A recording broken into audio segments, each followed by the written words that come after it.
Good afternoon and welcome here to the IDEX Fire and Safety booth live at FDIC. To those, all of you joining us live online, welcome. We're glad to have you here.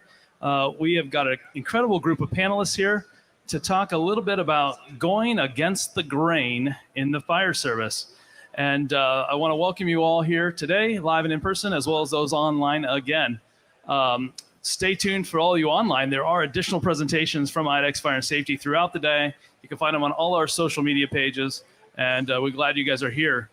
I want to say thank you first and foremost for you all joining us here today. Why don't we go and just give a little info about yourself, your background, your department, and maybe open it up to our guests to know who we're actually sitting here with today. So, Justin, if you wouldn't mind just starting it off, and you guys kind of go right on down the line, and Jeff, I'll let you finish it up and go from there. All right. Hey, guys. I'm Justin Majzel. I've got 25 years in on the Athens Fire Department. I'm a captain there currently. I've got degrees in engineering and fire science. And I currently just started working for IDEX here this last week. So there you go. Hey, guys. Todd Rudloff, Byram Township, New Jersey, where I've been chief for the last 9 years. In the fire service for about 23 years. And yeah, that's me. Alan Heyer, Lincoln County Fire Protection District in Troy, Missouri. Been there for 21 years, captain. My name is Krieg. I've been in the fire service for just shy of 20 years. I'm a career firefighter with the Pattonville Fire Protection District in St. Louis County, Missouri. And then I'm a volunteer fire captain in my hometown of Smithton, Illinois.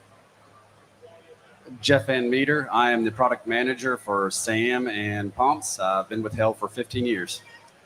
And I'm David Durstein. I'll be moderating with my co-host over here, Mr. Jeff Van Meter. I'm a vice president with IDEX Fire and Safety, as well as been a firefighter for the last 25 years as well. So glad you guys are able to be here, and looking forward to throwing a few questions at you, getting your feedback, and really kind of looking at, maybe how do you challenge the aspects of tradition and the importance of tradition, but while adopting change in the fire service at the same time. And so, maybe whoever wants to start, I'll let you guys kind of jump in wherever you want to go. But where have you considered, evolving from traditions, and maybe what are some key traditions in your fire service today, in your individual departments that you find challenging and you want to evolve from? Everybody jump at once. The one that pops in my mind is our main tradition that I'm not on board with really is we've got lime green fire trucks. A lot of people did back in the 70s, and then you realize if you put a bunch of warning lights all over, it doesn't matter what color it is. So they went back to red, and we just never did. So that's the one problem I have, but it's just a color, so it's not a big deal to me. Top mount pumps is also something we traditionally have, but with this new truck we have on order that's going to have the SAM system, we were able to eliminate having a top mount pump, worrying about guys slipping, come up and down in cold weather, rainy weather, icy conditions. So that was a safety factor for us. So we were able to get away from top mount pumps, and that was something that SAM allows you to do. You shouldn't need a top mount pump anymore, the way we look at it. At our place, we have a joke. We say that there's two things that firefighters hate: change and the way things are. So anytime you have any kind of advancement in the fire service, you got to, your first step is trying to get buy-in, right? And so what works for us is we start out with the labor management process, where we get the labor guys coming out of the, from the union, and we get the fire chiefs all moving in the same direction. Everybody gets the same information, and everybody hand in hand makes a decision together. So that creates a lot more buy-in when you come back down to the rank and file in the shop.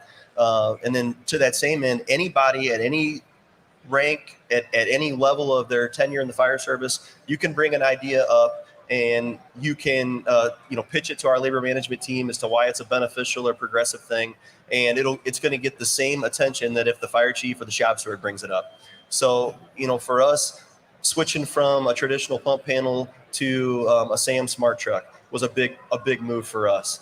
A lot of folks were afraid of that at first, and once they started running it, they realized how great that was, how easy it is to operate, how much safer it makes the fireground. So just for us, like I said, any time that we're looking to progress ourselves, we just have to start at the very bottom, get the buy-in from everybody, and then push that idea through. Sometimes we shoot them down. Everybody's got a bad idea, but that is what it is, right? So that's us. Yeah, I can touch base on that. I mean, we from my perspective, listening to the younger generation is what really helps propel my department to the levels that, and where we're going.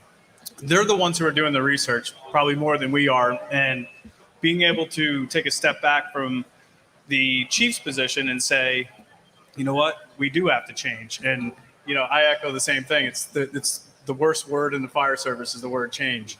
So being able to adapt to that and to be able to move your department in the right direction is probably what's going to set your department above, even some of your neighboring departments.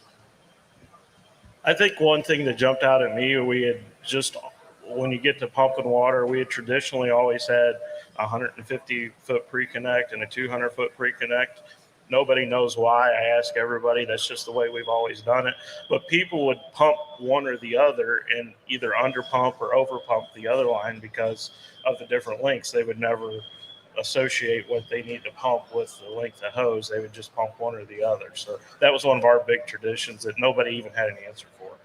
You bring up a really interesting point there, Alan, and that, there's a number of those things that happen. I can reflect to my own department or other ones I visited around the country that you ask that question, why do you do that? Well, that's what we always have done, right? Doesn't mean it's right, doesn't mean it's wrong, but that's just what we've always done. One of those things is there a better way? Are you open to change, right? And those key pieces of the puzzle there. So, when you guys think about this, right? So there's some traditions you guys all have talked about. By the way, Justin, if you leave it outside in the sun, they ripen. So you might want to try that avenue. But, when you think about, the processes involved, and Ken, you kind of touched on this a little bit in getting everybody involved, but, what is the process you guys use to actually maybe take a traditional thing or something that's been kind of the steadfast way we always have done it and moved it progressively towards the new? How have you done that within each of your departments? And, guys, we got a diverse group here today. So volunteered, paid, professional, combination departments, they're all represented and they're all in various avenues of buying trucks or just bought trucks. So it's an interesting group and different dynamic to get feedback on. So what's your take on that? So for us, we found that the best way we're going to get people to buy in is to put their hands on it, right? So I'll use whenever we switched from traditional corded heavy hydraulic rescue tools to battery operated tools. Everybody questioned the versatility of those tools. Are they going to be strong enough? Are they going to cut the cars? Are they going to spread the doors open? Everybody questioned that, right? So we took several different manufacturers' battery tools and several manufacturers' corded tools, lined them all up, and we trashed cars. We took 3 different shifts, 3 different days, and we just cut cars up. And when the dust settled at the end of that demonstration, for the most part, the salespeople stayed back. They answered questions. They weren't there to sell us. They were just there to provide information.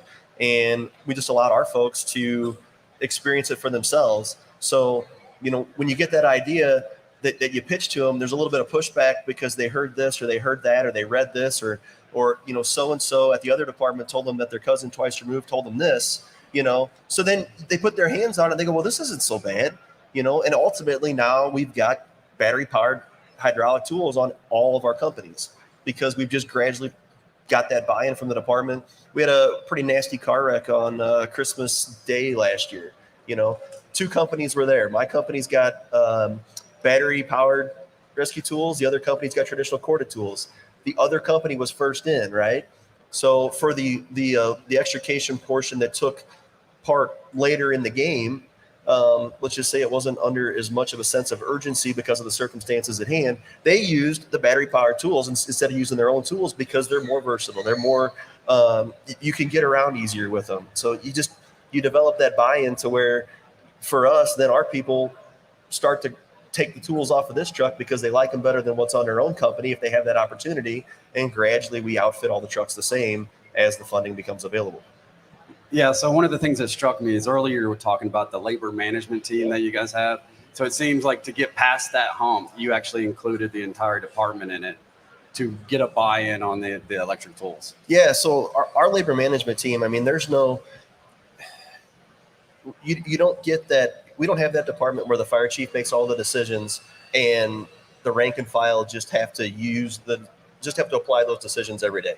At our place, It can be, like I said, the person that's 6 months on the job, but they maybe had some experience someplace else, or they saw an idea, or they were motivated, went to a trade show, came back with something. They can pitch that to a labor management committee, okay, and it gets vetted there. And here again, if it's sometimes there's a bad idea, so be it. We're not going to spend money on that. But 9 times out of 10, it's going to be a quality idea. We vet it through there. We kick it up through the committee process to our labor management team, which is our primary chief officers. So chief, assistant chief, deputy chief of training and operations, 3 battalion chiefs, and a deputy chief fire marshal. That's the management side. And then our labor side is going to be our shop steward, 3 shift reps, and our community affairs director. Okay, so that group is the final say before we present anything to the people that pay the bills, which is our fire district board of directors, and they're elected by the community, obviously. So we've got it all vetted out, to the nth degree by the time that we get to just presenting it, saying, hey, can we spend some money on this? We've already vetted it out. All the research is done, and it's a packaged deal whenever we take it to the table. And nobody's pushing anybody. I mean, it's the fire chief and the fire chief's office and the administrative folk and the labor group, the shop. We're all walking hand in hand and moving together. There's no back and forth arguing or anything like that. It's just everybody has the same goal, and that's just to do the best we can to provide the best service for the citizens. And if that means we need to look at progressing and getting new equipment to make things better, we're going to do it. How about any others? You guys want to comment on it? And Yeah, I can comment on this. From the volunteer side, we have something similar. We'll do like a committee. We'll bring in a bunch of guys that we encourage to join the committee so that they can do this, come to a trade show, educate themselves on the latest and greatest products, and then have the manufacturers come in and actually field test it. And, then as the committee, they're going to make the decision as to which direction to go and then make the purchase. And it's kind of the same thing, bringing it from the bottom up into, it's not just me making the decision, because at the end of the day, I'm not the one that's necessarily using the equipment. So it's more important for my guys to be able to be involved in that process. So. Yeah, our chief didn't really even get involved when we came to speccing this last truck out. He's like, I'm retiring in a couple of years. I don't get on this truck. So, anyone's allowed to be on the truck committee. I mean, there's a lot of departments where the fire chief just gets with his buddy that's selling the fire trucks and they do it. It's good to get everybody's opinion. And we talked about tradition earlier and, what they say in fire service, 150 years of tradition unimpeded by progress. It is hard to get change a lot of times. And sometimes it's not just a tradition of our guys.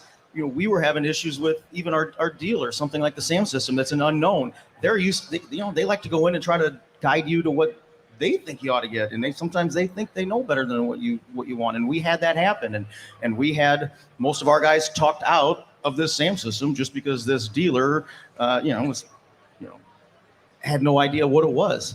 And luckily, I had already had a demonstration scheduled for the next week, and I said, and I knew all it was going to take was to get the demo truck there and look at the SAM system, and that would be it. So I said, well, I don't want to cancel on these guys. That's embarrassing. Let's just have them come and do the demo. And they came into the demo, and just 40 guys stood there and watched it and walked away from that and said, I don't care what we've got to do. We have to get this SAM system. I mean, this is amazing. We had a kid that just got on the fire department, knew nothing about anything, but he works as an industrial engineer for a chemical plant. And he looks at the SAM system. He's like, there's nothing new with this. He said, this is how we control all of our piping and all of our chemicals and all of our flow of this plant. It's all electric valves. The only difference is I have a mouse to click things instead of, and he just walked up there and started running the pump. And he had just been on the fire department for 2 weeks, and he was doing everything. The point is, it's not new technology. People think it is. There's nothing new about electronic valves, electronic controls, and all this with, electric and water don't mix. Well, guess what? There's electronics all over these fire trucks and every apparatus and everyday use. There's nothing new about this. Dave, I think you mentioned that at breakfast this morning. Yeah, we were talking about it. I mean, electronics have been around for years and years and years. Actually, Akron Brass had the first electric valves in 1990, right? So I lost my mic for a second. So we've been making electric valves for a long time. In addition to it, and I don't want to get into the sales side of it too much, but every emergency vehicle has been, since 2002, is running on a CAN-based network from engine to transmission communications. So it happens every single day. Justin, you kind of led me down a path here because you started talking about Sam, right? And, if I look at this group here, everybody has had some impact with Sam. Some have bought Sam and actually have, 3, Kenny? Is that right? You guys have 3 in service? Yeah, we've got 3 of them in service. I drive a Sutphen rescue pumper with a SAM system on it. That's about a 2019 build, if I'm not mistaken. And then we just took delivery of 2 Rosenbauers. One's an industrial pumper with a 3,000 gallon a minute pump on it, and then a Rosenbauer tower ladder, both with SAM systems. Yeah, and Alan, you guys just went through the process. You've got some on order. Yeah, we have 4 on order right now, so we don't have any in service. Justin, you've got 1 on order right now. Yeah, Pierce is going to build it. It'll be there first, so they're all excited to build this first SAM system for those guys. So we're heading up for pre-construction in a couple of weeks. And Todd, your department, you guys are what? You're at the very beginning stages of looking at specs, and maybe share a little bit about where you guys are. Yeah, so we're in the spec phase. So initially, we're looking to combine due to manpower and take an engine and a rescue and combine it into a rescue engine. And one of the things that the committee came up with was, why wouldn't we look at this technology? Why wouldn't we be on the forefront of where we need to be for the next 20 years? So I said, okay, I already knew about it, so I wanted them to know about it, and then getting their hands on it really made it a different aspect, different outcome to where we are in the spec running. So maybe from your perspectives, and I'll kind of start those who are maybe earlier on the process, and then we'll kind of end to you, Kenny, with you in the field. But where do you expect SAM to benefit your department, and what were those deciding factors to maybe put it on your truck if you've got it on the one you've purchased?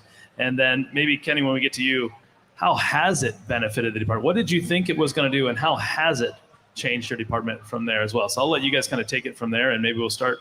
Todd, you're at the beginning. Yeah, we'll kind of I'm at the beginning. So one of the things that I like about it is we use this word fireman proof, right? So it takes the pump operations and really simplifies it. And one of the frustrations I have is that the fire service is not teaching fire hydraulics like they used to. So the pump operators that are coming in today, they don't know what the old timers know, or the old timers are teaching the mid timer to the new timer, and there's really no progression. They don't remember what the old timer said. This simplifies all of that. They don't have to think about it. We can pre-connect it, drag, drop, and with the innovations that came out here today, low manpower, we can even start flowing water without even having to worry about the pump panel while we're getting water. So to me, being on technology, I love technology, being on the forefront of technology. That's where I see my department going and making us relevant for the next 20 plus years.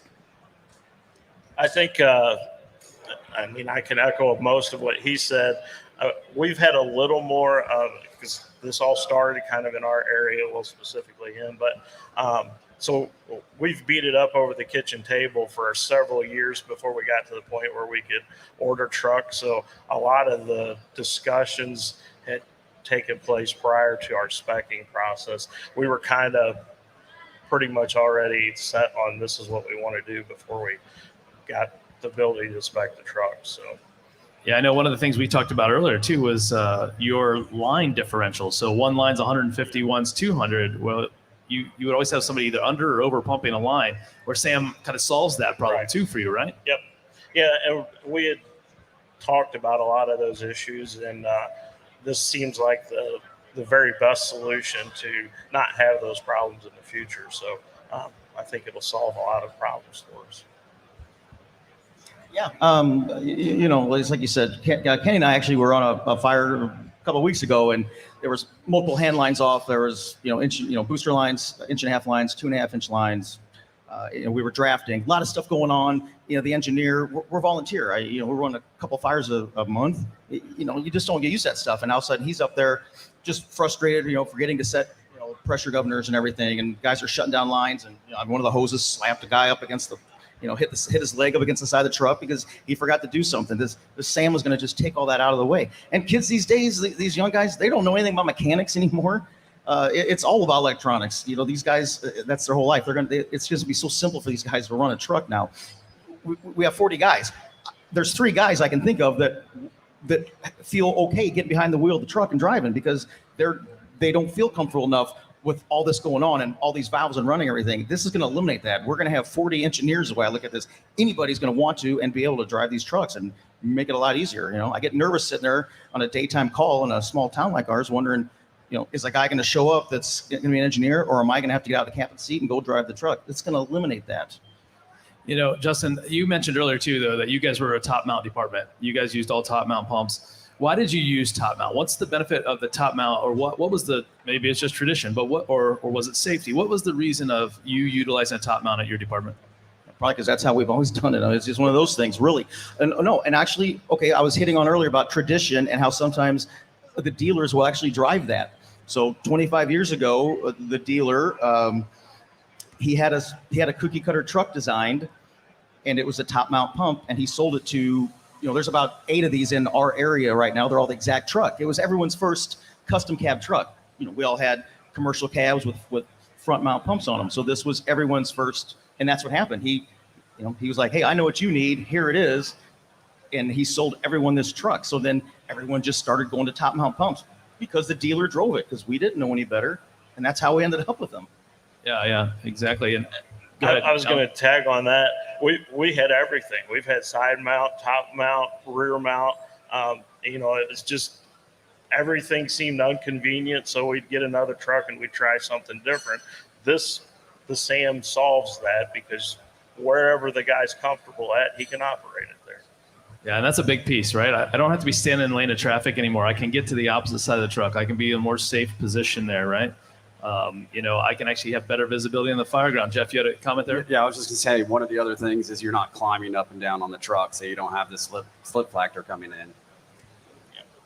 So, Kenny, we've kind of worked the row here. Now, you're the only one here that actually has the system in service. So what did you look at when you came into buying it? And what were the aspects? Was it safety? Was it, technology? Was it improved pump operator abilities? And then what has it done to really change your department?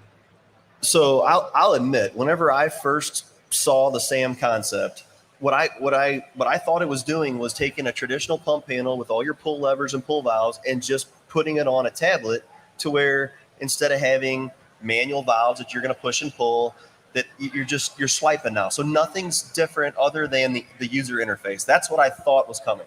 Okay. And then the thing shows up. Okay. And I guess, you know, the Generation 1 SAM is out there. We get to put our hands on it and start running the thing. And that's whenever I learned just how intuitive the thing was. Okay. Which was, in my opinion, that was one of the biggest driving forces for us, was the SAM interface is so intuitive that for every one move that the engineer makes, the computer behind the scenes or behind the pump panel is making 2 more moves. So you engage the pump. By the time you get out of the front seat and back to the pump panel, your tank to pump valve is open and you're already recirculating your water. The days of sitting around the firehouse kitchen table solving the world's problems and arguing about hydraulics is over. Okay, so we pull, you know, we buy a nozzle, we flip the nozzle over, and there's the pressure that nozzle should be pumped at written on the end of the nozzle. Okay, then we take the manufacturer's fire hose that we buy, whether, you know, whoever's that may be, take their friction loss tables. Say we got a 200-foot pre-connect, we add up however much friction loss is in 200 foot. Add that to the pressure written on the nozzle, and that's the preset. There's no more fireground hydraulics. There's no more, you didn't pump that at enough pressure. Well, yes, I did. That's what I'm supposed to pump it at. No, that wasn't enough pressure. I'm telling you, you need to pump it at this. Well, if I pump it at that, you can't control it. All those arguments go out the window, right? It's all of those calculations and guesswork is taken care of whenever there's no sense of urgency. There's nobody's screaming for water because there's somebody trapped on the second floor of the apartment. Or the second floor of the townhouse. You know, all the engineer has to do at that point is put the pump in gear, come back, make sure that the line's been flaked out and stretched, and then you select and swipe in to charge that line. So it makes it exponentially faster. Okay, when you go to make your water supply, you can have in our neck of the woods, the water supply company is your second due company. Okay, so when that second due company comes in, whether it be a forward lay, reverse lay, doesn't matter. Whenever you have the connection for your truck that's going to be your source for a water supply, you can connect that to your intake and swipe open the master intake valve, the truck is ready for water. It's not going to lose any water that it's got in the tank. It's going to continue to operate off of tank water. The water supply company is 2-3 blocks down the street. You've already got all the connections made on your truck before they've ever even flushed the hydrant sometimes. When the water comes up the hose line, the truck senses it. The pressure governor will typically ramp down because in our neck of the woods, we've got between 80 and 120 pounds coming out of the ground. So the pressure governor falls, and the folks on the hose line never felt the pressure surge. The pressure governor in the SAM system manages all the feathering of the valves for you. You don't have to feather and throttle down and feather and throttle down and, run the risk of shutting somebody's water supply off whenever things are not going well inside the fire. We know flashover happens within 5 minutes. Yeah, it's probably happened before we get there, but that means we're walking into a fully involved, already flashed environment that could potentially reignite, and then we get, even more a secondary flashover or something like that. The last thing you want to do is take somebody's water supply away at that point because you're trying to feather valves so that they don't need a saddle for the tip. The truck takes care of all that. All you have to do is say the water's coming here. When it senses the water there, it'll adjust the pressure governor for you. It takes, I believe it's a 3-second standard. I could be mistaken, but I believe it's 3 seconds from the amount of time that it takes the truck to sense that it's got a water supply, readjust the discharge pressures, and throttle down the pressure governor. And the folks on the hose lines typically don't even realize that you've switched from tank water to hydrant water when you're using a traditional nozzle. That's before you get into the smart nozzles, obviously. So, you're on the highway, like you were talking about. You don't have to stand on a given side of the truck. We've got screens for the SAM controls on both sides of the truck. So if you're parked driver's side to the oncoming traffic and you're pumping a car fire, go stand on the captain's side and pump the fire. If somebody doesn't stop and they crash into your fire truck, yeah, it's going to scare you, but you're in a safer spot. So it's made huge strides for us. We're a 1710 compliant department. We run 4-person engine companies and 4-person truck companies, but just freeing up the engineer to where they can get more done, they're more efficient just because of the intuitiveness of the SAM system. It's doing so much more behind the scenes. The engineer can charge the line in one swipe and go right back to putting up the light tower. If somebody's screaming for a saw or a fan or a tool, they can run that up closer to the crew that needs it. The engineer is just a much more efficient part of the crew because of the SAM system. It's great points there. And, you guys have alluded to the SAM nozzle. For those of you online, we just introduced a new nozzle here that integrates with the SAM system, allowing you to charge the valve in that hose line from the nozzle itself. Call for water. You don't have to do the radio traffic anymore. You don't have to worry about, hey, Jeff, come on, man, hurry up, get back to the pump, give me water. You can do it remotely. And so when you think about it, you guys are all in different points of the buying cycle for SAM. Some of you got them on order. Some, are thinking about it. How is that SAM nozzle going to further enhance your ability or capabilities? I just think it's going to free up the engineer even more. It's going to, when that attack crew pushes the buttons on the nozzle to have the line charged, the engineer no longer has to be standing at the pump panel waiting for that call to charge the line. The crew can do that when they're ready for it, and then it's going to charge it to the preset pressure within the SAM system. So the engineer's free to be, they're an extra set of hands during those first 5 minutes while you're waiting on additional companies to get there. They can be lining up their own water supply at that point. They don't, they can take the mobile tablet with them and walk away from the truck within reason, obviously, to make those connections and get their own water supply established. It just makes everybody more efficient.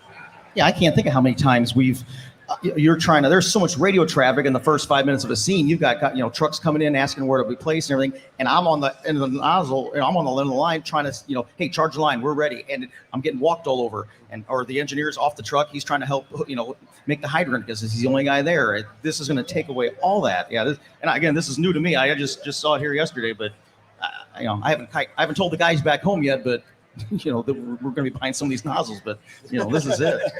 Sure. I think one thing I noticed about it, we're primarily rural, got some long runs, and a lot of times our second truck 10, 15 minutes behind us, is that knowing that when you switch from tank water to water supply at the nozzle, because that's one thing my engineers always know, hey, I'm at a quarter a tank. They got to put that over the radio. Sometimes that radio traffic doesn't come through. Well, when that nozzle switches over and I know they got water supply, then I don't worry about it inside anymore. So.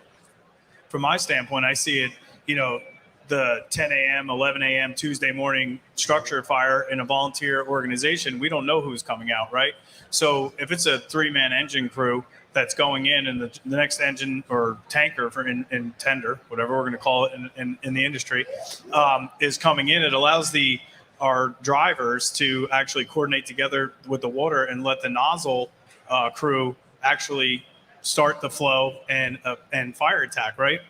So one of the things that I stress to my guys is you could be the best firefighter in the world, but without water, you're useless. So I stress very, very hard on my department that your water is the most important thing for you to get, because we don't know when our next truck is coming in because our town is so split up and so large. So from that aspect, to allow the engine company to go in, clip, double tap it, and go right to work, that's something that's next level, right? And this is what sets apart the fire service. This is the future, Well, I just want to say thank you to you gentlemen here for being with Jeff and I on stage this afternoon, sharing a little bit about your departments and really how you've managed change and how you look for technology and implementing it in the future in your departments.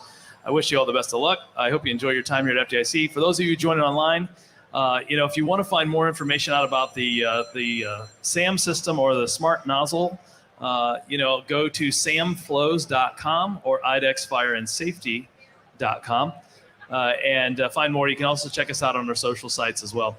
Thank you all for joining us. Thank you all for being here today. We really appreciate it. Enjoy the show. Thank you for being at FDIC. Thanks.